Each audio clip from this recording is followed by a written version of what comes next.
Seja o meu canto para sempre só pra te louvar, seja tão somente, eternamente só pra te adorar. Que ele seja o recado que tu tens hoje aqui pra dar, mas possa eu trazer na mente que tu és quem o dá.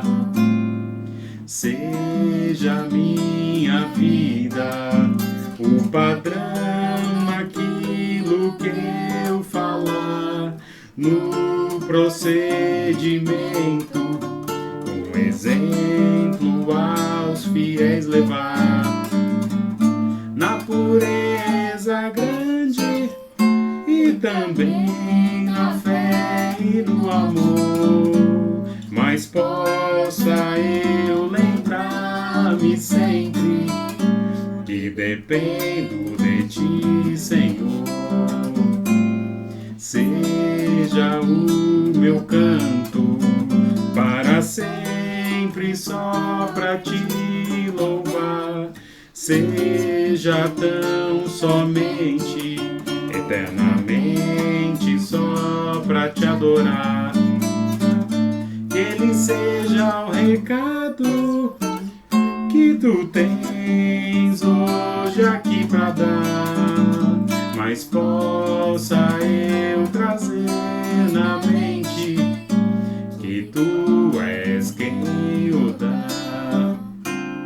Seja minha vida o padrão, aquilo que eu falar no procedimento, um exemplo aos fiéis levar, na pureza grande e também na fé e no amor, mas possa eu lembrar-me sempre que dependo de ti, Senhor, que dependo de ti, Senhor.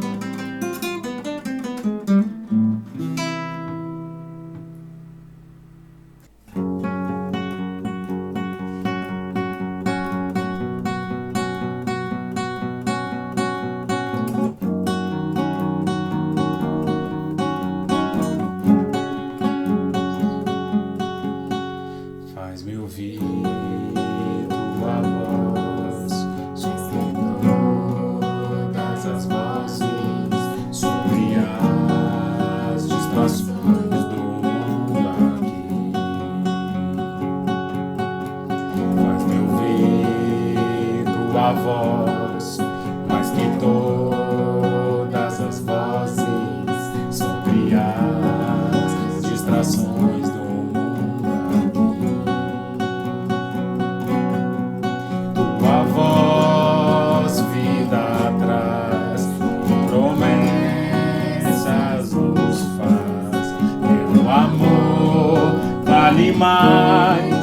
as riquezas desse mundo. Tua palavra, vida abundante, tua palavra nunca falhará. Terra e céu irão passar, tua palavra permanecerá. Vem usar nossa voz com a tua palavra, para que o mundo receba seu amor. Tua palavra, vida abundante, tua palavra nunca falhará. Terra e céu irão passar, tua palavra permanecerá.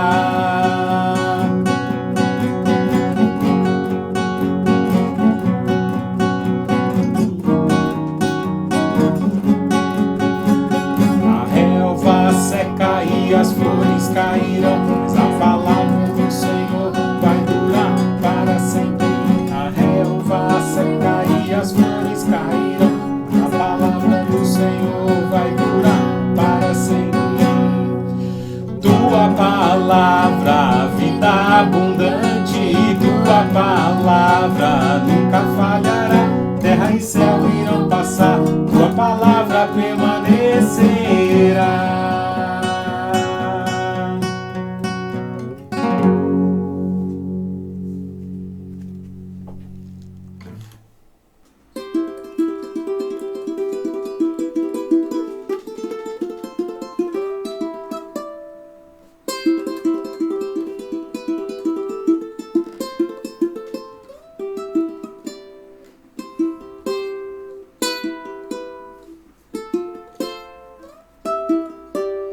A ti eu vou clamar, pois tudo vem de ti e tudo está em ti. Por ti vou caminhar, tu és a direção, o sol a me guiar. Tudo pode passar, teu amor jamais me deixará. Sempre há de existir um novo amanhã preparado pra mim.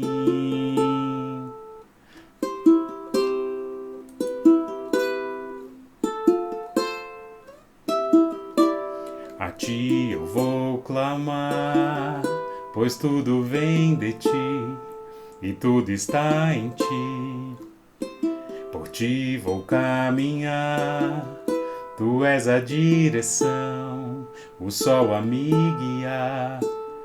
Tudo pode passar, teu amor jamais me deixará. Sempre há de existir um novo amanhã preparado pra mim. E eu me rendo aos teus pés, és tudo que eu preciso pra viver. E eu me lanço em teus braços, onde encontro meu refúgio. E eu me rendo aos teus pés, és tudo que eu preciso pra viver. Eu me lanço em teus braços, onde encontro meu refúgio. Jesus, eis-me aqui. Jesus, eis-me aqui. E eu me rendo aos teus pés, és tudo que eu preciso pra viver. Eu me lanço em teus braços, onde encontro meu refúgio.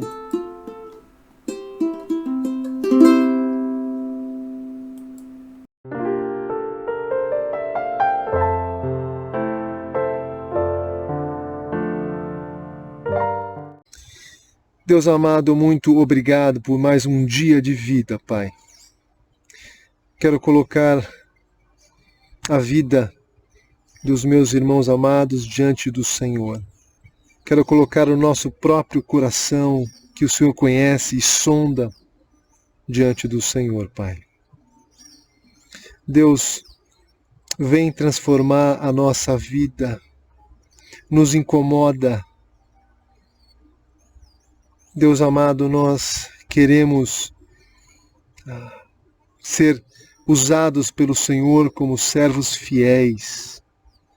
Deus, que o nosso desejo, que o desejo do nosso coração seja sempre ter uma vida de arrependimento quando nós pecarmos contra o Senhor.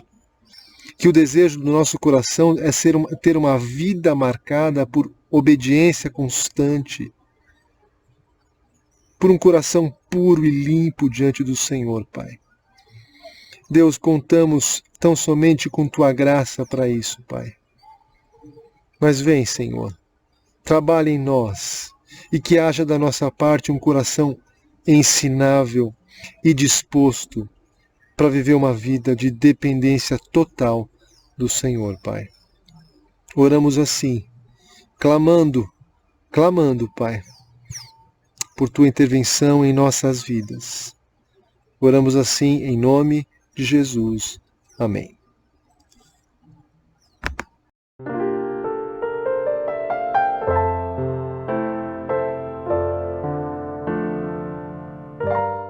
Irmãos, bom dia. Espero que todo mundo esteja bem.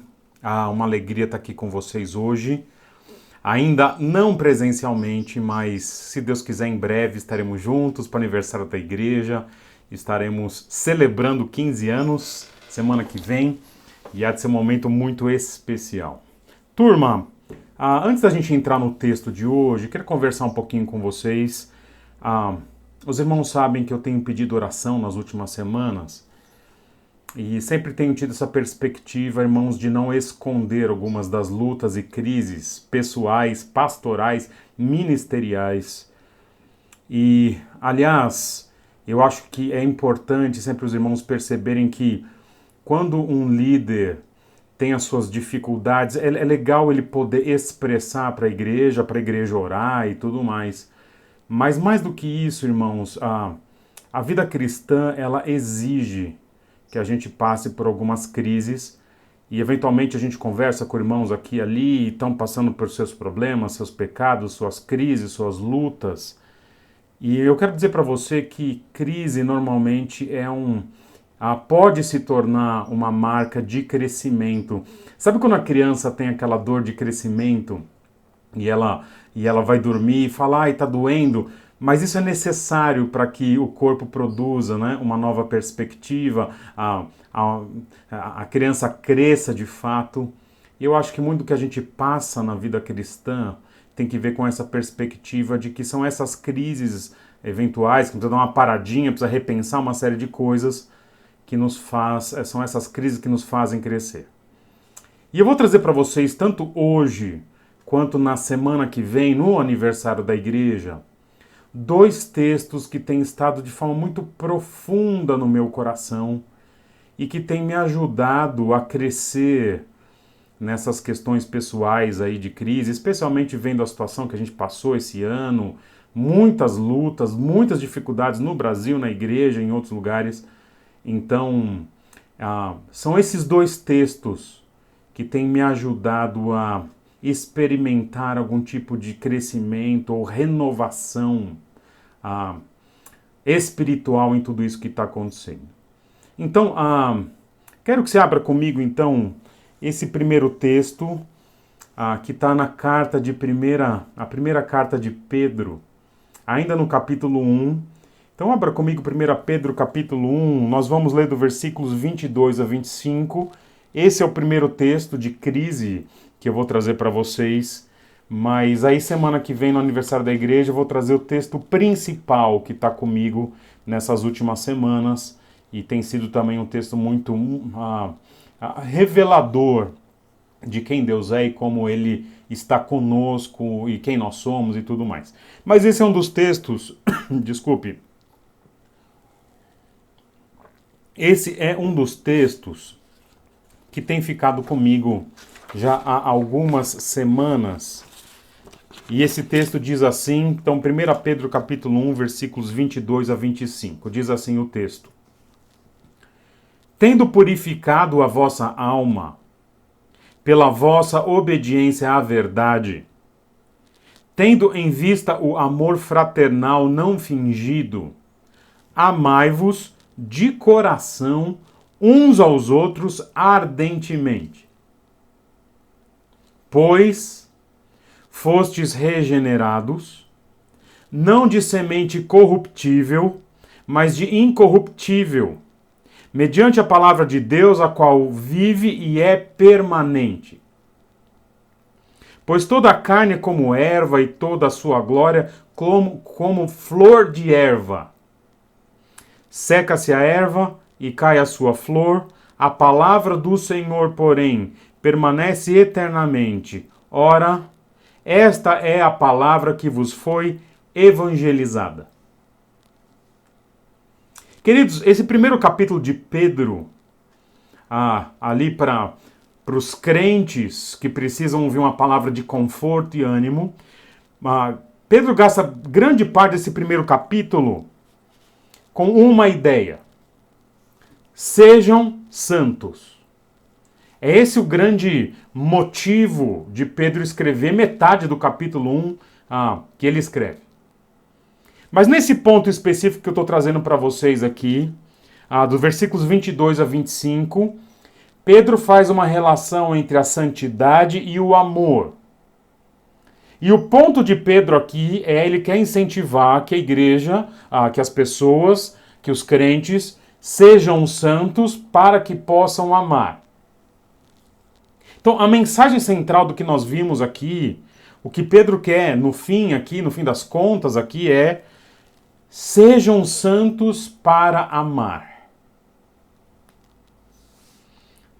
Ele quer incentivar o amor e ele coloca uma relação de dependência entre santidade e amor. Turma, eu quero lembrar para vocês quem está escrevendo essa carta aqui. É Pedro. Como que pode o apóstolo mais briguento, o apóstolo mais difícil, mais turrão, mais impossível, ou impulsivo, não impossível, como pode esse apóstolo escrever uma carta para incentivar santidade e da santidade chegar ao amor?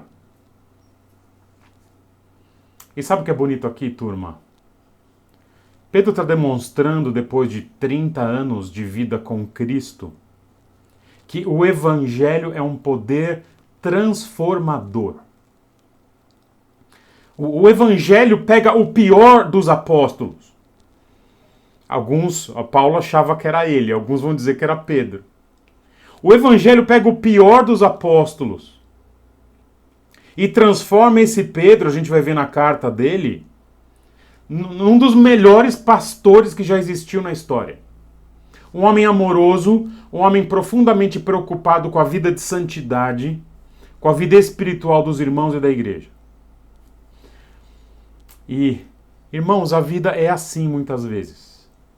Deus pega gente ruim, gente dos piores, e aos poucos ele vai transformando. Tem um livro que eu li por indicação, inclusive, do Daniel, um livro da esposa do Francis Schaeffer, da Edith Schaeffer, é sobre o matrimônio.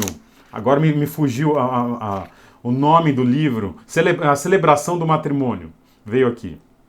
E ela conta, no último capítulo do livro, uma luta do Francis Schaeffer. Francis Schaeffer, um teólogo famosíssimo, um apologista fenomenal, um homem que marca a nossa geração, o pensamento e tudo mais. Mas ela conta que ele, pastor e tudo mais, ministro do Evangelho, que ao longo dos anos do casamento deles, eles foram casados por algumas décadas, quando o Francis Schaeffer ficava bravo, ele pegava um vaso de uma plantinha que eles tinham, uma trepadeirinha ali que ficava ali pendurada ali, e ele pegava de raiva e ele quebrava o vaso. E isso foi assim por muitos anos. Mas aos poucos, a frequência com que ele quebrava o vaso foi ficando menor. Até que já no fim ali, talvez com os filhos já crescidos, ele já não mais quebrava aquele vaso. Eles guardaram o vaso, colocaram numa estante. E até ela diz no capítulo que eles faziam uma brincadeira. Olha, se você quiser fazer uma planta crescer bem, porque a planta sobreviveu todos esses anos, é só você quebrar o vaso de vez em quando, e eles riam disso. Mas, gente, um homem irado no casamento. Só que com o passar dos anos se transformou num homem que não mais quebrava o vaso da plantinha da casa. E o apóstolo Pedro é um homem assim, que depois de décadas, ele é um homem transformado. Eu quero que a gente pense, e essa ilustração vai estar com a gente no sermão, na conversa aqui hoje, que a vida cristã, ela é como uma árvore. Eu tenho um monte de árvore aqui, tenho plantado algumas aqui, e tem uma delas que eu cuido, uma atemóia aqui que eu plantei, eu cuido todos os dias. E às vezes eu fico olhando o que está nascendo a atemóia, eu fico olhando, mas indo lá todos os dias, irmãos, eu nunca vi essa árvore crescer, nunca vi. Só que eu tenho certeza que se eu voltar daqui a 10 anos, essa árvore vai estar enorme, gigante. Aqui na frente da nossa casa, nós, há 10 anos atrás, até mais do que isso, nós fizemos um muro, e o muro estava a 20 centímetros da árvore. Então tinha uma distância de 20 centímetros entre a árvore e o muro. Irmãos, eu vou ter que refazer meu muro esse ano, porque depois de 10 anos, a árvore cresceu e agora ela está empurrando o muro. Isso é a vida cristã. A gente não vê o crescimento, mas se a gente vai seguindo as recomendações bíblicas, a gente vai crescendo de pouquinho. E a carta de Pedro é uma das cartas mais bonitas do Novo Testamento, porque ela agora é um homem, ela é de um homem que é uma árvore crescida. É uma carta que exala amor, que exala santidade. A carta de Pedro é uma das cartas mais moderadas do Novo Testamento. Aquele Pedro, o apóstolo mais turrão, se transforma no pastor mais amoroso. E por isso, agora ele tem moral para incentivar aqueles irmãos a viverem uma vida santa. E turma, para amar de fato, de verdade, tem que ser santo. Não existe como amar no meio da sujeira. Jovens, se na vida moral de vocês alguém se apresenta como alguém amoroso, esse amor tem que ser testado num relacionamento na santidade. Porque não há amor quando há imoralidade. É assim no casamento, é assim com os filhos. Se a família não tem uma vida de santidade, aquela relação entre pais e filhos, ela fica distorcida. Muitas vezes vai para idolatria. Porque a santidade é a base do amor. E para incentivar o amor, então, Pedro, que falou bastante de santidade nesse primeiro capítulo, ele fala, agora que vocês já entraram nesse clima de santidade, agora eu peço que vocês amem. E amem uns aos outros de coração e ardentemente.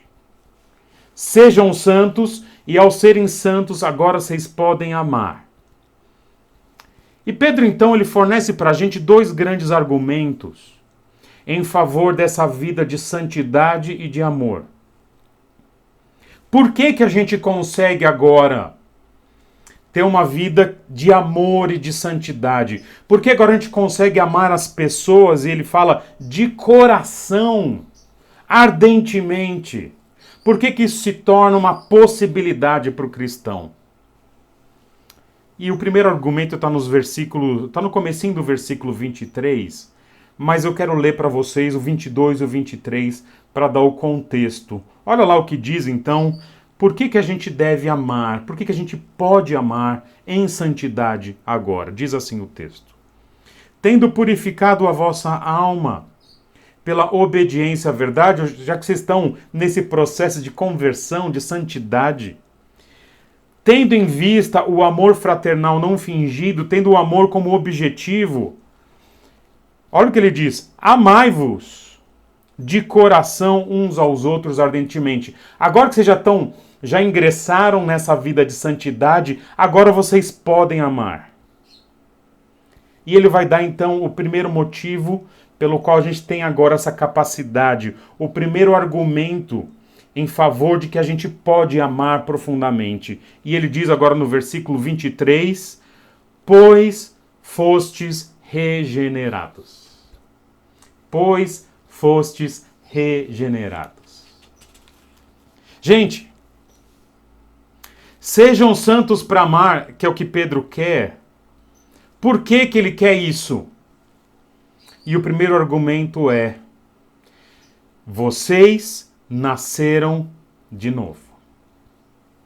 A gente pode amar, turma, porque o texto diz, pois fostes regenerados. A gente pensa sempre em regeneração como, na língua portuguesa, né? Regeneração como se fosse alguma coisa que estava destruída e ela é criada de novo. A gente fala isso de um machucado, né? Mas o conceito, ó, eu tô tomando água e tô tomando café, tá? Então uma de água, eu já tomei aguinha, agora eu vou tomar meu cafezinho. É bom demais café, eu gosto demais. Depois eu vou postar um vídeo lá no YouTube da igreja de algumas formas de fazer café. Se os irmãos quiserem, tá? Senão eu posto em outro lugar, tá bom? Mas se não for ruim, eu sei que a turma tá fazendo pão aí, então um dia eu vou postar como que a gente faz um bom cafezinho, tá bom? Mas veja, a gente tende a regenerar, voltando pro sermão aqui, a gente entende regenerar como algo que precisa ser consertado. Não é esse o conceito bíblico. Sempre que aparecer a palavra regeneração, ou regenerar, o verbo, no Novo Testamento, interprete, algumas versões trazem isso como nascer de novo. Não é só consertar, não é colocar um band-aid no machucado, é refazer do zero. E Pedro diz, agora vocês podem amar, porque vocês nasceram de novo. Irmãos, nós temos aqui um problema aqui. O problema que nós temos aqui é um problema de identidade. A gente entende, normalmente, que a nossa identidade, ela nos é dada lá atrás, no dia em que a gente nasceu. Então, ali, por exemplo, algumas das nossas características, tanto físicas quanto psicológicas, emocionais e tudo mais, elas nos são dadas no nascimento. Se o camarada vai ser alto, vai ser baixo, se vai ser inteligente, burro, introvertido, extrovertido. A gente entende muitas vezes que isso vem do dia do nascimento. E depois a gente vai desenvolvendo na vida e a gente quer, a partir dessas características, encontrar a nossa identidade. Muito das crises que eu vivo e talvez você viva são crises de identidade. E nessas épocas de crise tem duas músicas não crentes que muitas vezes estão comigo. Uma delas é do Teatro Mágico, que diz assim: eu não sei, na verdade, quem eu sou, já tentei calcular o meu valor. Essa é uma das músicas que fica comigo nessas crises de identidade. Outra é a música do Milton Nascimento, que também é cantada de forma brilhante pelo Estevão Queiroga, Caçador de Mim. Por tanto amor, por tanta emoção, a vida me fez assim. Doce ou atroz, manso ou feroz, eu, caçador de mim. Também é a música de busca de identidade. E muitas vezes a gente vai buscando na vida ações, elementos, sei lá, profissões, coisas que nós fazemos que meio que para definir a nossa identidade. Eu não quero ignorar, irmãos, que há aspectos muito individuais da nossa identidade mesmo. Mas quando Pedro pensa no crente, ele está pensando o seguinte: olha, o que define a gente e que nos torna capazes de sermos santos, parecidos com Deus, e de amarmos O que define isso é a nossa identidade que vem do novo nascimento. E turma, como a gente esquece disso? A gente fica que nem barata tonta, olhando aspectos menores da vida. E a gente esquece que o que nos define hoje é quem nós passamos a ser a partir do dia que diante de Deus a gente falou, eu quero. Senhor, me salva. E a igreja, como um todo, a nossa também, ela está no momento em que ela perdeu esse referencial de identidade. Hoje você tem crente de direita, crente de esquerda, crente progressista. Você tem a turma do rock, a turma da igreja de parede preta, a turma da igreja tradicional. Turma, isso é tão pequeno. Em face da identidade que a gente tem, que a gente recebeu no novo nascimento, isso é tão pequeno. E o texto diz, vocês podem amar, porque vocês foram regenerados. Deixa eu falar algo assim que eu preciso lembrar de vez em quando. Nós não precisamos mais ser exatamente aquela pessoa que nós fomos a partir da maternidade. Porque o que nos define não é o nosso DNA, nem a nossa criação. O que nos define é o novo nascimento. Sabe esse papinho de que eu ajo assim porque eu tenho sangue espanhol, que eu tenho sangue italiano, sangue libanês, sangue nordestino, sangue do sul, sangue de onde for? Isso é história. É péssima teologia. Eu sou assim por causa da criação que eu recebi, por causa das coisas que eu fiz no passado, meus traumas. Para! O que nos define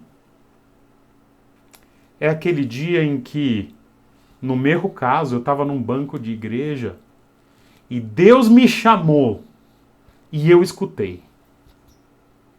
No dia em que eu estava caído e Deus disse, levanta, você é meu. No dia que eu estava morto e Jesus disse, levanta, jovem, como ele falou para o menino da viúva de Naim. E a gente ressuscitou. Eu soube essa semana de duas fontes absolutamente diferentes, que eu acho que nem se conhecem. Se conhecem muito pouco. Duas pessoas que, em algum momento nos últimos anos, se converteram na nossa igreja. Eu fiquei pensando, gente, nisso. Achei tão interessante, na mesma semana, essa ideia de que, veja, a gente pensou tanto em mudar de lugar, tá sendo tão bom ter mudado de lugar, mas foi naquele predinho feio, sem janela. Uma igreja que lutou tanto, com tanta luta desde o primeiro dia. Foi ali naquela igreja que Deus estava pegando gente e dando para eles uma nova identidade. E falando, agora você é meu. Você vai nascer de novo aqui. Acho interessante que nós temos muitas vezes os álbuns dos nossos filhos, né? Hoje, no momento em que a fotografia é algo tão fácil pra gente, um celular tira boas fotos muitas vezes. A gente tem lá a foto do dia que nasceu, da criança nasce com toquinha, dependendo da maternidade, ou se nasce sem toquinha, se a menina coloca faixa amarela, coloca faixinha rosa, lacinho, chuteirinha na porta, aquele monte de foto. Turma, como seria bom se a gente conseguisse tirar foto, se a gente soubesse qual foi o dia de fato em que a gente se converteu. Porque o que define, a partir daquele dia, quem nós somos, é essa experiência de novo nascimento. E a gente entra na vida cristã, muitas vezes, e essa é a realidade, como um bebê a partir desse dia, engatinhando em um monte de coisa. Mas quando a gente começa a viver uma vida de santidade, lá na frente a gente consegue amar. E é isso que Pedro quer. Ele quer que os irmãos amem uns aos outros. E para isso, ele lembra: vocês agora nasceram de novo. Por isso vocês conseguem. Só que o texto é tão profundo que Pedro decide... Pedro é um homem simples, é um homem da roça, é um pescador. Mas gente assim, muitas vezes, tem uma profundidade que outros não têm. Que o doutor com PhD, com pós-doc, o que for, não tem. E Pedro é um homem assim. Ele cavoca mais nessa questão da identidade. E olha comigo os versículos 23 a 25 que ele diz. Pois fostes regenerados. Está falando, então, amem. Por quê? Pois fostes regenerados. E olha agora, ele vai trazer a qualidade do que nos fez nascer de novo. Não de semente corruptível, mas de incorruptível, mediante a palavra de Deus, a qual vive e é permanente. Pois toda a carne é como erva, e toda a sua glória como flor da erva. Seca-se a erva e cai a sua flor, a palavra do Senhor, porém, permanece eternamente. Ora, esta é a palavra que vos foi evangelizada.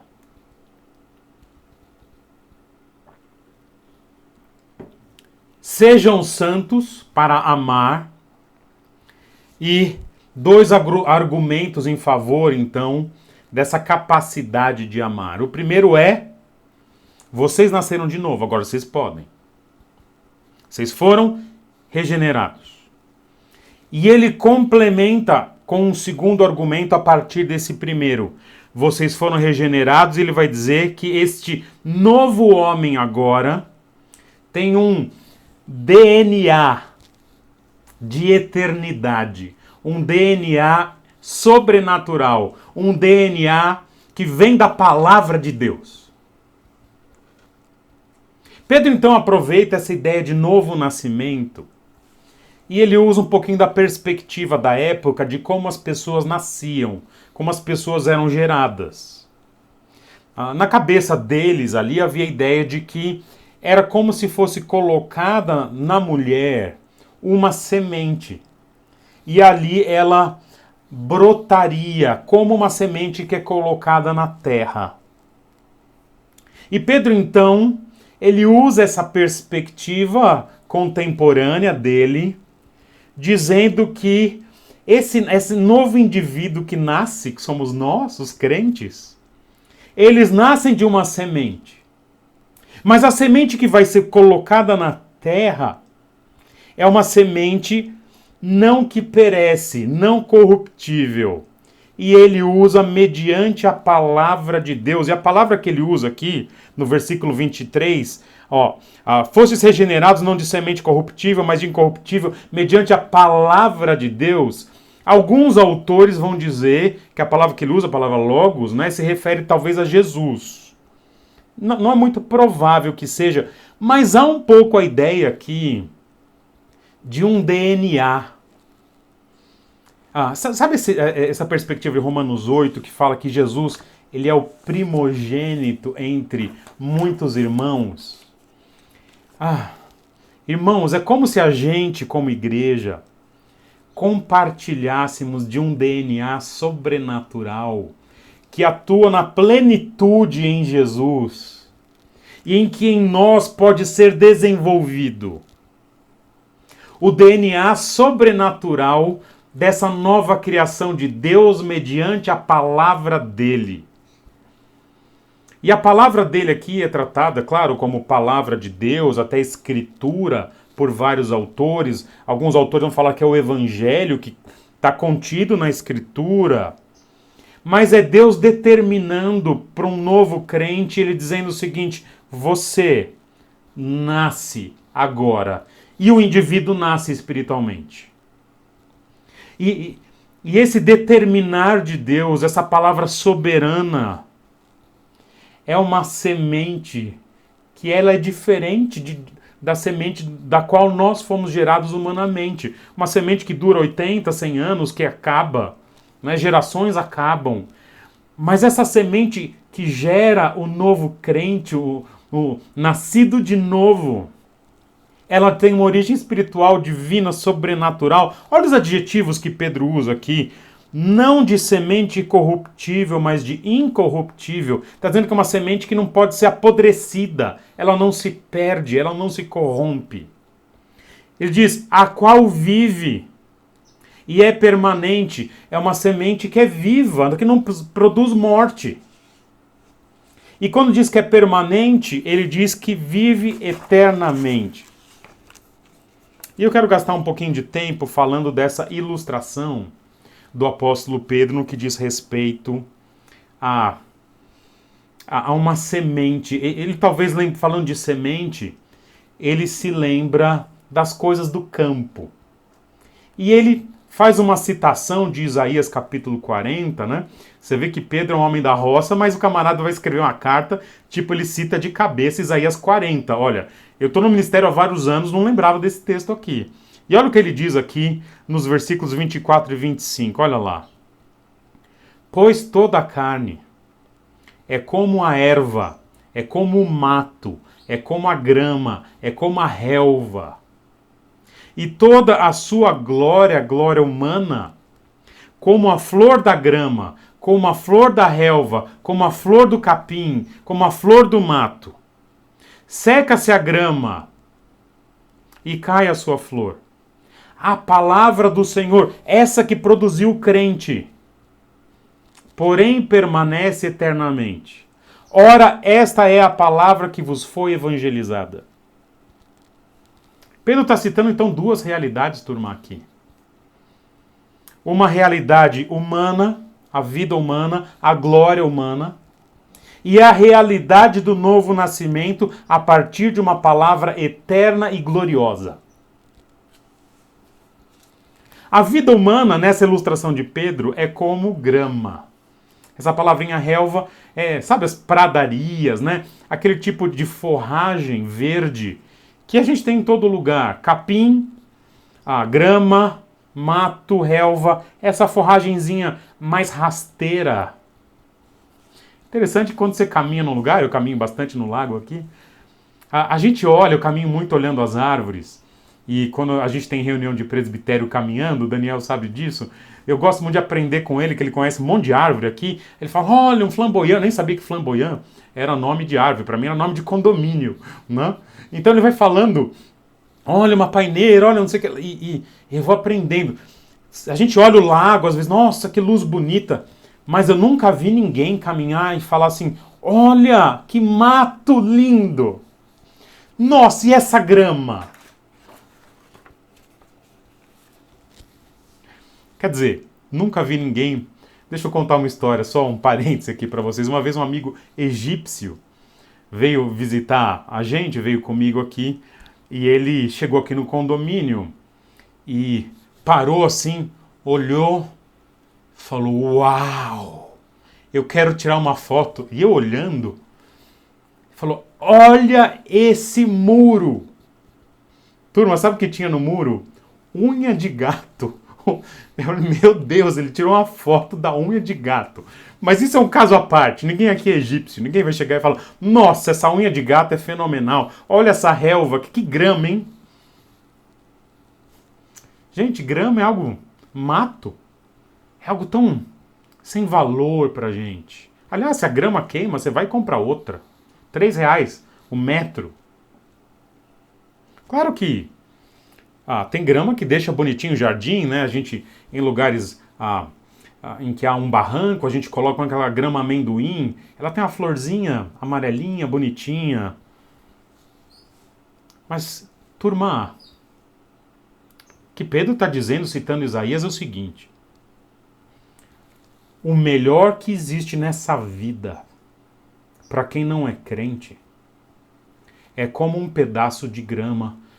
E quando a vida é gloriosa, nos termos desse mundo, é como se fosse flor de grama amendoim. Tipo, você não vai chegar em casa para sua esposa e falar: ó, querida, te trouxe uma flor. Tó, um punhado de grama amendoim. Não, você toma um tapa se você fizer isso, com justiça. Porque é uma flor que... é flor de grama. E vamos ser honestos aqui, turma. A gente gasta tanto tempo correndo atrás de glórias passageiras. É a turma que quer seguidor de rede social. Gente, que é isso? Para! Que tolice! A gente vendendo a alma para ter 1000 seguidores. Para! Esse tipo de relevância tem pastor que queimou o ministério para ter seguidor em rede social. Gente, desculpa, essa relevância é grama é flor de grama amendoim. Gente correndo atrás de dinheiro. Quero mais, eu quero vencer na vida, não quero ser como minha... Para! Gente querendo carro, casa na praia. Veja. Ou então, querendo algum tipo de fama, ser cantor, ator, para. Jogador de futebol. Gente, daqui a 70 anos, quem vai ser Cristiano Ronaldo? Ninguém. Fumaça. Flor de grama amendoim. E Pedro está colocando aqui pra gente, turma, que o nosso DNA, a semente que nos gerou, ela é uma semente de eternidade. Não é uma semente de algo que hoje tem, amanhã acaba e é isso. Ele está dizendo, nós temos o que nos gerou de novo, o que nos fez nascer de novo, tem raízes de eternidade. E porque tem raiz de eternidade no próprio Deus, na própria palavra de Deus, é isso que vai permanecer. E o resto tem a mesma importância que um punhado de grama ou de mato. E porque nós temos esse DNA que é tão permanente, é tão vivo, é tão glorioso, esse DNA do novo nascimento, a gente deveria viver uma vida que já vai durar para sempre, que é uma vida de santidade e de amor. Nesse sentido, irmãos, talvez a gente possa usar como ilustração aqui o ser vivo, que é o ser vivo mais duradouro que a gente conhece, que são as árvores. Se você pesquisar, você vai ver que a árvore mais antiga que existe no mundo hoje, provavelmente tem uns 5.000 anos, talvez tenha sido Noé que plantou a semente. Queridos, a gente precisa lembrar que a gente é um cristão, nascido de novo, e que em vez de gastar tempo com grama, a gente tem que gastar tempo regando a nossa árvore, na santidade e no amor. É uma mudinha que a gente vai, de vez em quando, ali adubando, tomando decisões firmes de amar quem às vezes não merece ser amado. Tomando decisões firmes de abandonar os nossos pecadinhos, que às vezes são tão caros pra gente. Que a gente coloca tanta energia e prazer.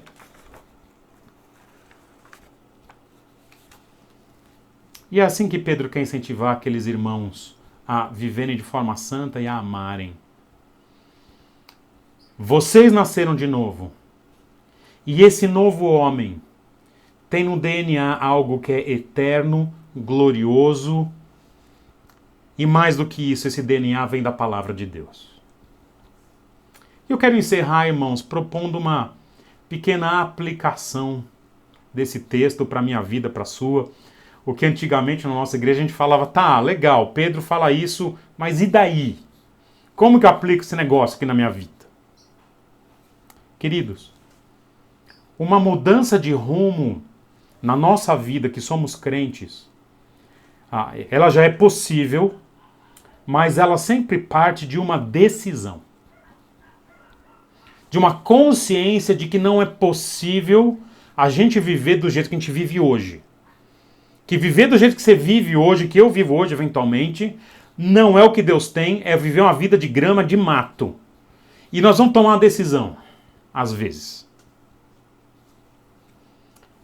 E eu não sei como que você está vivendo a sua vida espiritual nesse ano tão difícil. Nós temos, como líderes da igreja, lidado com vários casos de lutas muito ferrenhas contra o pecado na nossa igreja. E conversando com outros pastores, cara, um ano sem a vida comunitária tem trazido à tona muitas das nossas lutas individuais.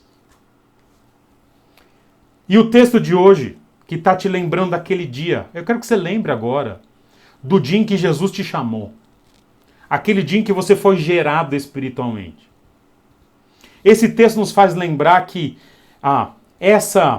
esse novo nascimento implica nós renovarmos a cada dia uma decisão de buscarmos nessa vida aquilo que dura para sempre. Assim, hoje é tempo de decisão para você e para mim.